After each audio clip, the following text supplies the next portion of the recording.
A continuación, Petróleo y Desarrollo.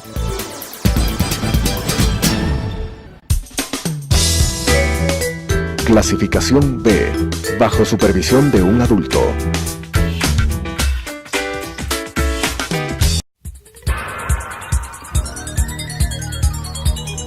Las opiniones vertidas en este espacio por la producción y dirección del programa son de exclusiva responsabilidad de sus autores y de quienes intervienen en ellos.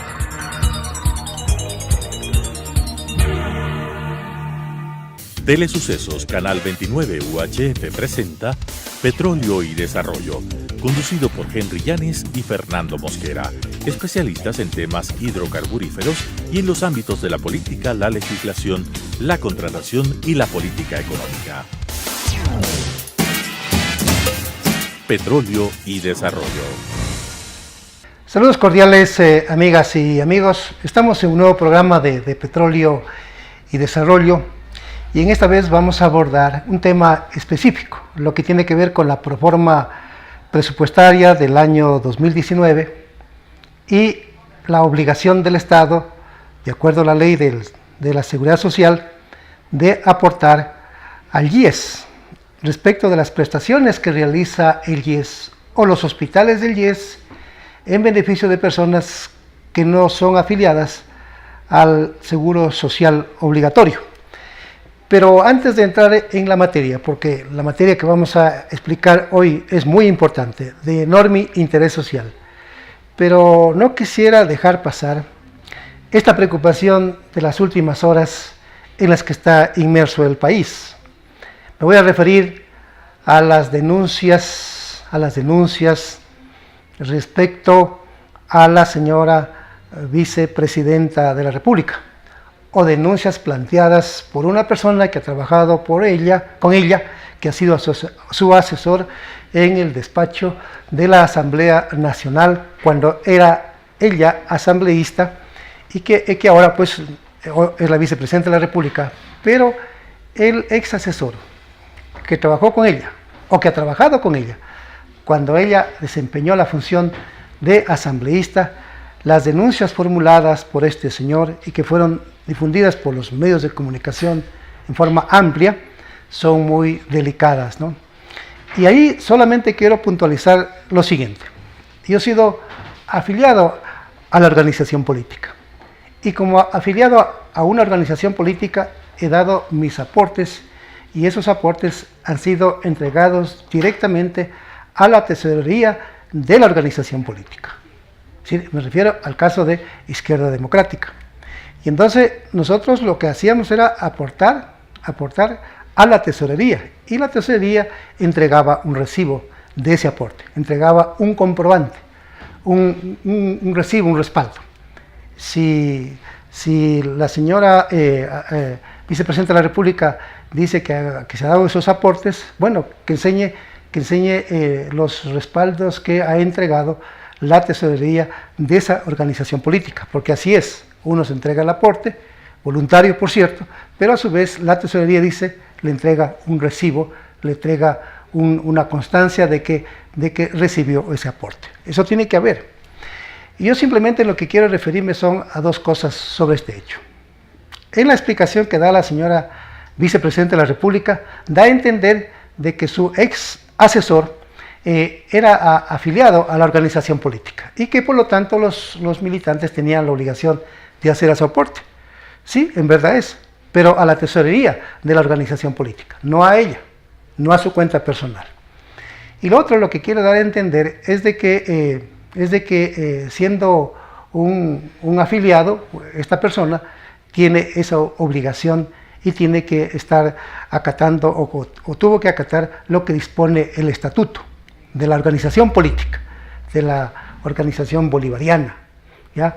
O de Alianza País. Perfecto, pero como digo, las obligaciones se tienen que dar hacia la organización política y no a un militante en particular, por más funciones altas o medianas o bajas que desempeñe en el sector público, ¿no? Y la otra cosa, lo que quiero decir, es que habiendo una versión del ex asesor de la señora María Alejandra Vicuña. Vuelvo a repetir, cuando ella fue parlamentaria. Y también estando de por medio ya la acción de la Fiscalía. Entonces dejemos que la Fiscalía sea la que establezca las responsabilidades producto de la investigación que de oficio tiene que iniciar, como de hecho ya ha iniciado.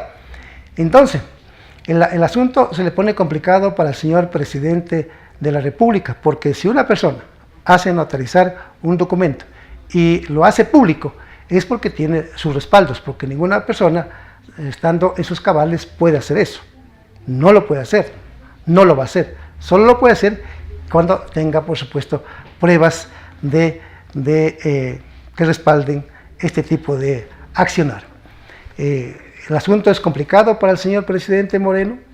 El señor presidente Moreno debería ir hacia atrás y debería fijarse en lo que sucedió en el gobierno del arquitecto Sisto Durán Ballén, cuando el periodista Jorge Vivanco, un hombre prestigioso del periodismo, hoy fallecido, en el gobierno del arquitecto Sisto Durán Ballén, producto de una reunión que se dio en el Palacio Presidencial, donde acudieron varios medios de comunicación, había intervenido en esa reunión el señor ex vicepresidente de la República, Alberto Dají Garzosi, en la intervención del ex vicepresidente, en ese entonces vicepresidente en el gobierno del arquitecto Sisto Durán Ballén, había manifestado que para tramitar determinadas leyes en el Parlamento había que darles dinero a algunos parlamentarios, y que de ahí se desprendió de que usaron los fondos de reserva para pagar esos ilícitos que algunos parlamentarios inescrupulosos habían pedido al gobierno para tramitar leyes. Bueno, ese pronunciamiento fue suficiente para que el señor presidente de la República, el arquitecto Sisto Durán Ballén, le solicite, como efectivamente sucedió, la renuncia a su vicepresidente de la República, y el economista Alberto Dají Garzosi tuvo que dejar el gobierno, tuvo que dejar el cargo de vicepresidente de la República. Me parece que ese es un buen ejemplo que debería seguir el señor licenciado Lenín Moreno, presidente de la República del Ecuador, a efectos de que su gobierno no se siga minando en la credibilidad y en la confianza que debe generar frente a los ecuatorianos. Bueno, esto quería decir como parte introductoria. Ya en la temática en sí, sucede, estimadas amigas y amigos, que yo tengo aquí en mis manos un resumen de lo que se titula justificativo de la proforma presupuesto general del Estado 2019, elaborado este documento por el ministro de Economía y Finanzas, Subsecretaría de Presupuesto. Este es el documento. Este es del Ministerio de Economía y Finanzas, que entregó a la Asamblea Nacional. Muy bien, yo he revisado la proforma, partiendo de este documento, que es el documento básico, fundamental, donde están los criterios políticos, económicos del gobierno, y sucede que yo, revisando este documento, me encuentro en la página 41 con la novedad de que no consta la Ley de Seguridad Social en esta proforma. No consta. Sucede que el Ministerio de Economía y Finanzas hace mención a las otras leyes mediante las cuales tiene la obligación de realizar las transferencias presupuestarias o las asignaciones económicas por ley, ya hacia el presupuesto, ¿no? Y que ese presupuesto, en función de esas leyes, tiene que presentarse en la Asamblea Nacional para su conocimiento y aprobación. Y sucede que no consta. Aquí está: Ley Orgánica del Servicio Público, LOSEP, y su reglamento general. Código del Trabajo. Ley Orgánica para la Justicia Laboral y Reconocimiento del Trabajo en el Hogar. Esta ley nefasta que creó el gobierno de Correa y que ha puesto en una situación muy delicada al Instituto Ecuatoriano de Seguridad Social, al Instituto de los Afiliados. Dice otros regímenes especiales: Ley Orgánica de Educación Intercultural Bilingüe, Ley Orgánica de Educación Superior, Ley Orgánica del Servicio Exterior, Ley Orgánica de la Fiscalía, Ley Orgánica de la Función Judicial, Ley Orgánica de la Función Legislativa, Ley de Personal de las Fuerzas Armadas y Policía Nacional. Y aquí no consta la ley del IES, por eso es que la tengo yo escrito y con un signo de interrogación. ¿Por qué el Ministerio de Economía y Finanzas no incluyó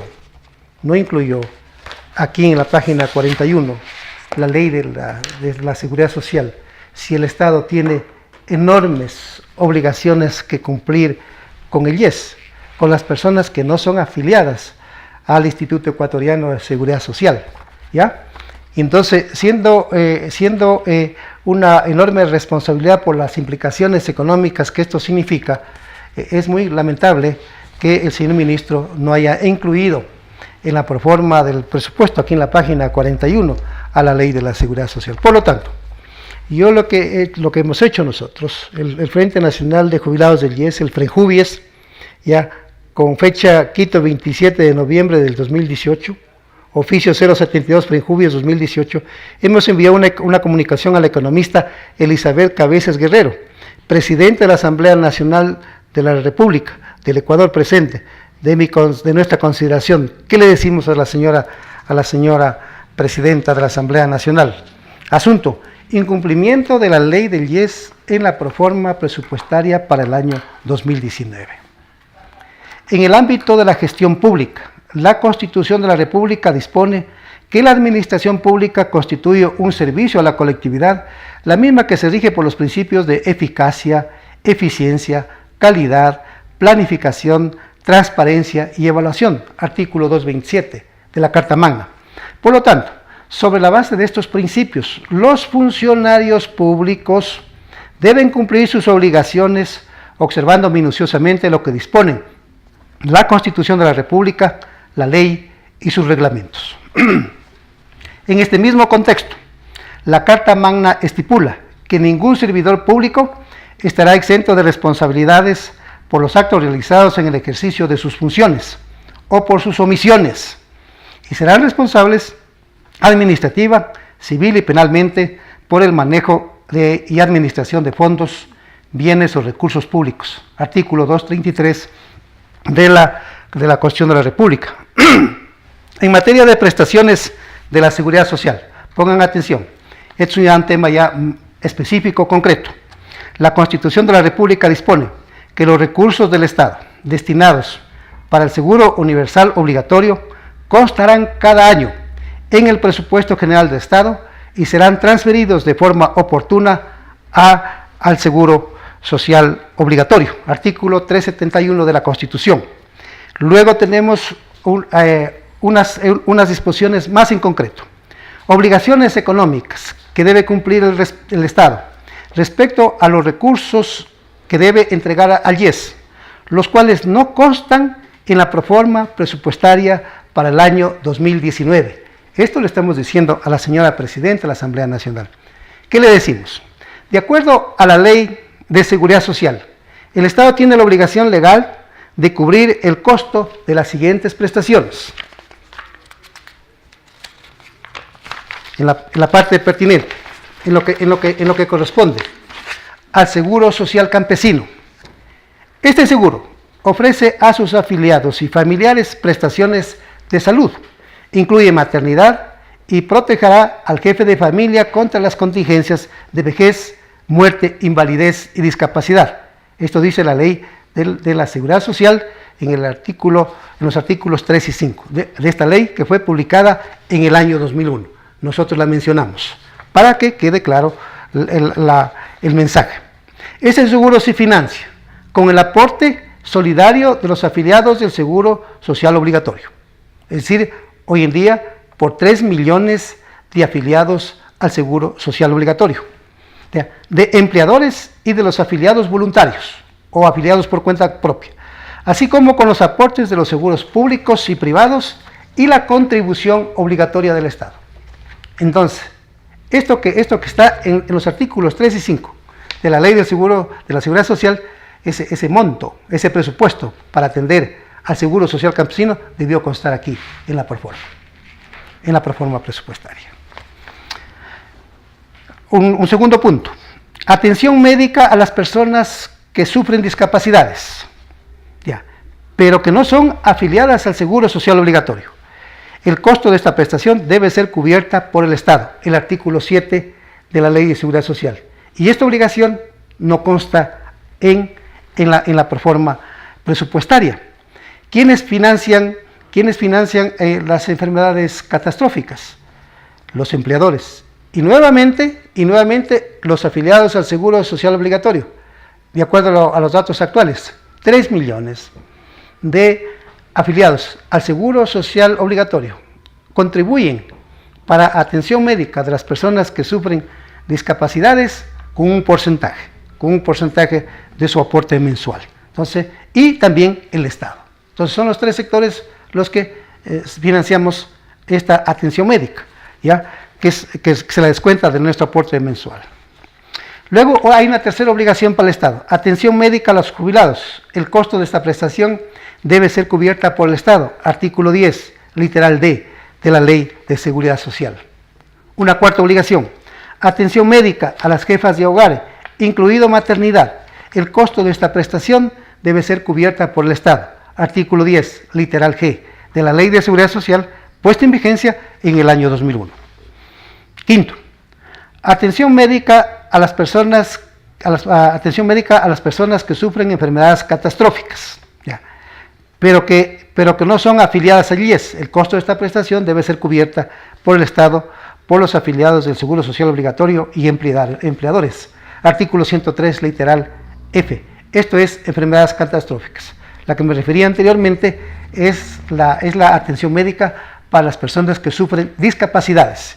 Y en ese caso es el Estado el que tiene que cubrir esa prestación de estas personas. Total, 5 obligaciones muy claras: seguro campesino, discapacidades, jubilados, jefas de hogar y enfermedades catastróficas.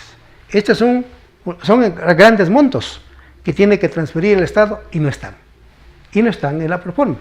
Entonces ustedes preguntarán, ¿y quién va a financiar? ¿De dónde van a salir los recursos? El gobierno, como ha sido su costumbre, quiere que salgan esos recursos del ahorro, del fondo de pensiones, de la reserva del fondo de pensiones, como ya lo ha dicho públicamente inclusive la señora Eva García, presidenta del Banco del IES. ¿Qué más le decimos en la comunicación? De acuerdo al criterio de las autoridades del IES, en agosto pasado le solicitaron al Ministerio de Economía y Finanzas que incluya en la proforma presupuestaria para el año 2019 un monto de 2.456 millones de dólares, cifra en la cual se incluye el aporte del 40% para pagar las pensiones jubilares por un monto de 1.755 millones de dólares, más otros valores, 477 millones de dólares para cubrir gastos de salud y 223 millones de dólares por concepto de otras contribuciones estipuladas por ley. Esto le dijeron al señor ministro de Economía y Finanzas o al Ministerio de Economía y Finanzas los funcionarios o las autoridades del Instituto Ecuatoriano de la Seguridad Social. Entonces le solicitaron 2.456 millones de dólares, pero en la práctica no se atendió este pedido y no consta en la proforma presupuestaria del año 2019. Dice, pero en la práctica el ministro de Economía y Finanzas o el Ministerio de Economía y Finanzas no tiene previsto transferir esos valores para el año 2019, sino un monto inferior que es de apenas 1.240 millones de dólares, la mitad de lo que requiere el IES y que es obligación del Estado de entregar, con lo cual ni siquiera se cubre la obligación legal de transferir el 40% para pagar las pensiones jubilares, cuyo monto se calcula para el próximo año en 1.755 millones como aporte del Estado. Es decir, la diferencia que no entrega el Estado es de 1.216 millones de dólares. 1.216 millones de dólares. Entonces el economista García dice, cuando le preguntan, ¿y de dónde va a sacar esa plata? Ella dice, de la reserva, del ahorro, del fondo de pensiones. ¿Saben cuánto está el ahorro ahora, hoy en día, actualmente? Más o menos en 6.540, 1.550 millones de dólares. Si le sacan 1.216 millones de dólares en el año 2019, quiere decir que para el año 2020 ya no habrá entonces ese ahorro de 6.500 millones de dólares, sino que menos 1.700 millones de dólares, estaremos hablando de 5.300 millones de dólares o de 5.200 millones de dólares. Entonces va bajando el ahorro de los afiliados, va bajando la reserva de los afiliados que mes a mes nosotros aportamos para que se incremente la reserva, para que se incremente el ahorro, no para que disminuya. Pero los gobiernos lo que han hecho, en vez de respetar los aportes de los afiliados para que se incremente la reserva, para que se incremente el ahorro, ellos más bien lo que han hecho es bajar la reserva, no cumpliendo las obligaciones o llevándose el dinero para financiar el presupuesto general del Estado. Finalmente le decimos, al revisar el justificativo de la proforma presupuestaria general del Estado del año 2019, en la página 41 se menciona a todas las leyes del sector público, incluido la Ley de Personal de las Fuerzas Armadas y Policía Nacional, mediante las cuales el Estado tiene la obligación de transferir los recursos económicos. Pero, curiosamente, en este listado de leyes no se hace constar a la Ley de Seguridad Social, en la cual existen disposiciones que obligan al Estado a realizar transferencias presupuestarias a fin de que el IES atienda prestaciones médicas de personas que no son afiliadas al Instituto del Seguro Social Obligatorio, conforme se indicó anteriormente. A las omisiones presupuestarias descritas hay que agregar el no pago de la deuda acumulada por atención médica, la misma que fue determinada en septiembre de 2016 en un monto de $2.527.8 millones por la Contraloría General del Estado a través de un examen especial que lo leyó en borrador y que luego lo publicó en forma definitiva. Si ya lo publicó en forma definitiva la Contraloría General del Estado, hecho que sucedió a fines del 2016, las autoridades tienen que cumplir esa obligación. Ellas no pueden darse el lujo de poner en duda ese examen de auditoría de la Contraloría General del Estado, como está sucediendo actualmente con el Ministerio de Economía y Finanzas. Eso ha sido costumbre del Estado, desde el año 1951. Desde allí ha sido costumbre del Estado, hasta la actualidad, de negar sus obligaciones, de no pagar las deudas en forma completa al Instituto Ecuatoriano de Seguridad Social. Las han pagado parcialmente, pero los grandes montos no los han pagado. Por eso es que el IES está como está. Eso ha sido costumbre. Y ahora entonces han conformado una comisión tras comisión, para que analice lo determinado por la Contraloría General del Estado mediante un examen especial, mediante un examen de auditoría. Hoy en día, la Contraloría viene determinando responsabilidades o viene publicando varios exámenes de auditoría hechas al sector público en el gobierno de Correa. Últimamente ha publicado una auditoría sobre el sobreprecio en carreteras por $45 millones. Ha publicado una auditoría sobre el caso de Coca-Cola Sinclair, donde se determina sobreprecios y pésima construcción de esa obra de Coca-Cola Sinclair. Y así como esas, también otra de los aviones, de 261 viajes al exterior. ¿Qué pasaría en el Ecuador si todos estos señores ponen en duda los exámenes de auditoría de la Contraloría General del Estado? Entonces prácticamente ha quedado ese esfuerzo en nada. Los señores han manejado mal los recursos públicos, se han llevado la plata al Estado, pagando obras con sobreprecios, obras mal hechas como Coca-Cola Sinclair, ¿ya? Y otras obras del país, hospitales, carreteras, etcétera, ¿ya? Y entonces ellos, con poner en duda los exámenes de auditoría, tal como lo está poniendo en duda el señor ministro de Economía y Finanzas, prácticamente entonces no hay ley en esta república que valga, y no existen y no valgan tampoco los informes o los exámenes de auditoría de la Contraloría General del Estado. Es muy peligroso la posición del Ministerio de Economía y Finanzas. Yo le digo al Ministerio de Economía y Finanzas, tiene que cumplir su obligación, tiene que pagar su obligación, que hoy en día se calcula que la deuda ya no es $2.527.8 millones, monto que fue determinado por la Contraloría a través de un examen de auditoría, a través de una auditoría en septiembre del año 2016. Ya no es ese monto.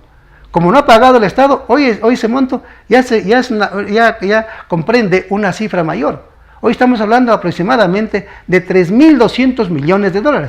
Y en la medida que vayan pasando los días, vayan pasando las semanas, vayan pasando los meses, vayan pasando los años, esa deuda se sigue incrementando. y el Estado no paga. El Ministerio de Economía y Finanzas pone en duda el examen de auditoría de la Contraloría. Si yo fuera Contralor, yo fuera muy exigente con el señor ministro y con ese ministerio a que cumplan la ley, so pena de aplicarles responsabilidades administrativas, civiles o también penales por negarse a pagar.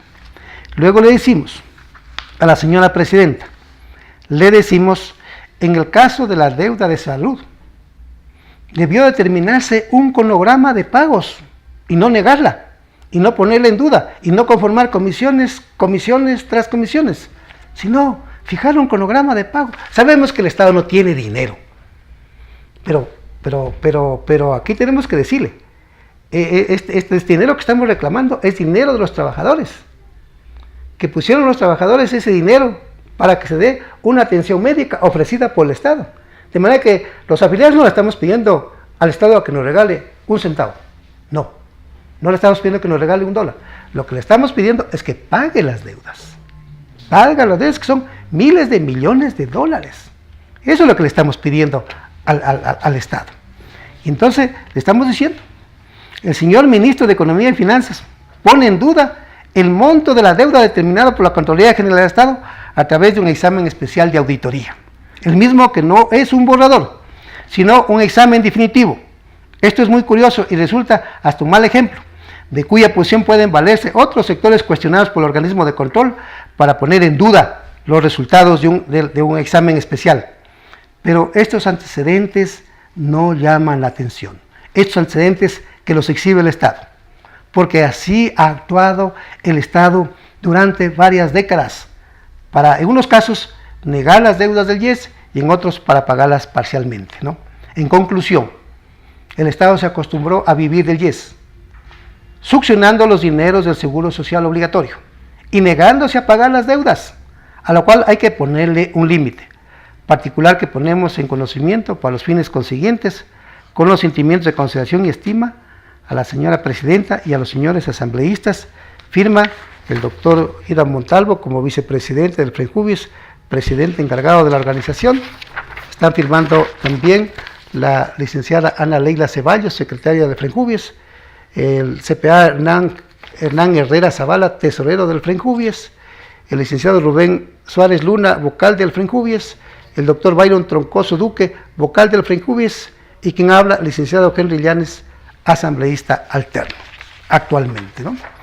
Entonces, mañana, estimadas amigas y amigos, se debate la proforma presupuestaria en la Asamblea Nacional. Y es correcto lo que ya han declarado algunos señores asambleístas de distintos bloques parlamentarios, del Partido Social Cristiano, del CREO, de asambleístas independientes, de que ellos no van a aprobar una proforma presupuestaria en la que no coinciden los ingresos permanentes con los gastos permanentes, en la que están sobredimensionada los ingresos, y está sobredimensionado el precio del barril del petróleo.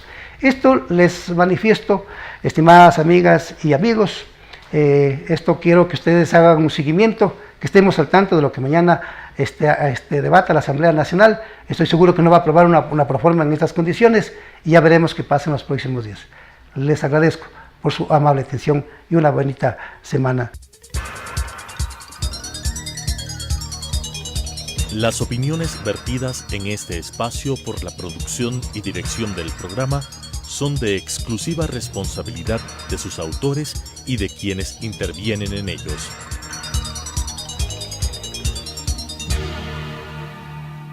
Telesucesos Canal 29 UHF presentó Petróleo y Desarrollo, conducido por Henry Llanes y Fernando Mosquera, especialistas en temas hidrocarburíferos y en los ámbitos de la política, la legislación, la contratación y la política económica.